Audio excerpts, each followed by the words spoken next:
for the new leader of the party has been lukewarm. Georgia Senator David Perdue, though, is one of the few Republicans in the Senate saying, stop being lukewarm about it. Embrace it. Embrace Trump. And just yesterday, he laid out the case in a Washington Post opinion piece arguing that Trump is an outsider that the party actually needs, even if you don't agree with everything he says. Perdue ran in 2014 as an outsider businessman himself. Well, I spoke to the senator today, actually just moments before Ryan's announcement. And I started by asking him if his op-ed was intended to essentially be a plea to people like Ryan to get off the fence. Absolutely. I think what we have here is a candidate that has increased voter turnout in Republican primaries this year by 60%. He won Michigan and Mississippi the same night, and yet we have some people in Washington lukewarm about our candidate. I don't understand that. It's the Republican establishment's process. He went through that primary system, 12 debates, not one question on the debt, by the way, and he has prevailed as the leading candidate. I just don't understand why we're not looking this as what it really is, Chuck, and that is an opportunity to win in some states where we haven't in a while: Pennsylvania, Ohio, Wisconsin, Michigan.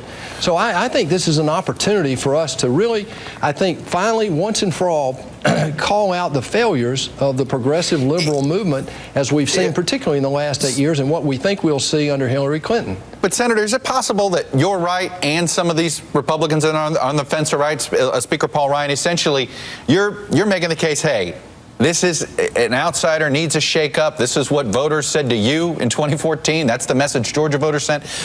But I think the criticism of Trump is not that he's an outsider. It's the tone he takes. It's that he may be alienating Hispanics and folks like that. Can you... I mean, that seems to be what's going on here. Can you both be right? We struck a nerve here, and what we discovered in 2013 and 14 is that many people are voting more because of their frustration with Washington and the lack of results than they are their own ideology. And so what a lot of people in the party now are doing, I think, is trying to work on the platform. Well, that's the old way of looking at this. Yes, these ideologies are permanent and they're consistently important to us. Economic opportunity, fiscal responsibility, limited government, individual liberty. But we can't lose sight of the fact that we have a nominee that is actually calling out the very things that people back home that I hear every weekend want us to talk about: politicians, bureaucrats, and the media. Would I personally like to see his tone a little different? Well, that's one person's opinion, but I can't argue with the fact that he has struck the nerve and has gotten to this point. And I believe the worst thing we could do would be to transform him into the image of the Washington establishment.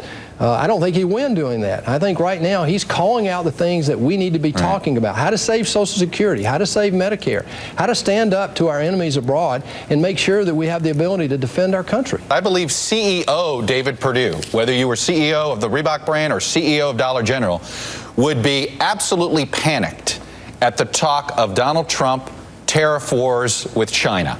Would you not? Well, here's what I do support. First of all, I'm a free trader. I've lived outside the U.S. a few times in my life and worked outside much of my life. What you hear Donald Trump talking about is leveling the playing field.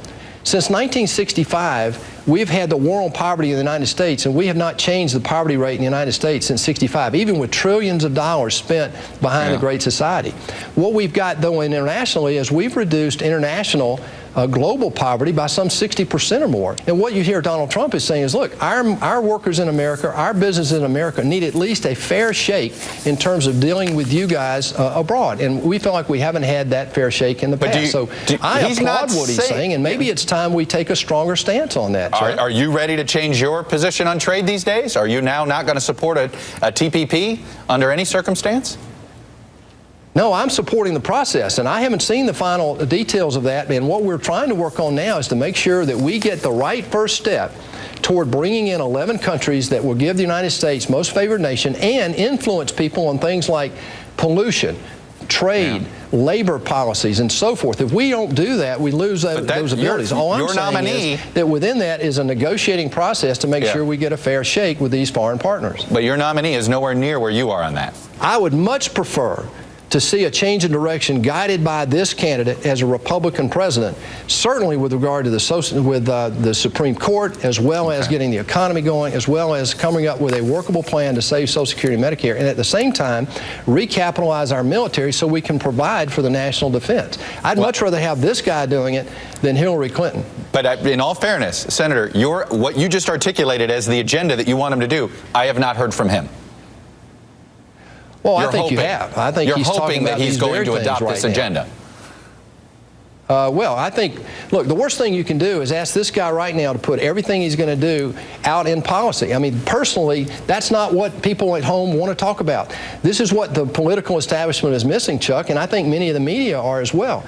The people back home are more frustrated by their observation and their frustration with the lack of results in Washington than they are the ideology. So what we want to do, what people inside the bubble want to do, the political bubble, they want him to come out and conform to their ideology or their way of thinking so they can pin him down on this. What I'm trying to do is say, look, wait a minute.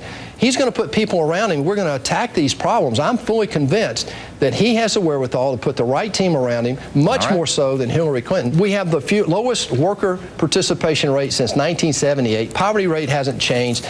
More businesses went out of business last year than were started for the first time in our history, Chuck. This is an economic fiscal policy that is failing. And I believe this guy will absolutely set us in the right direction to change that.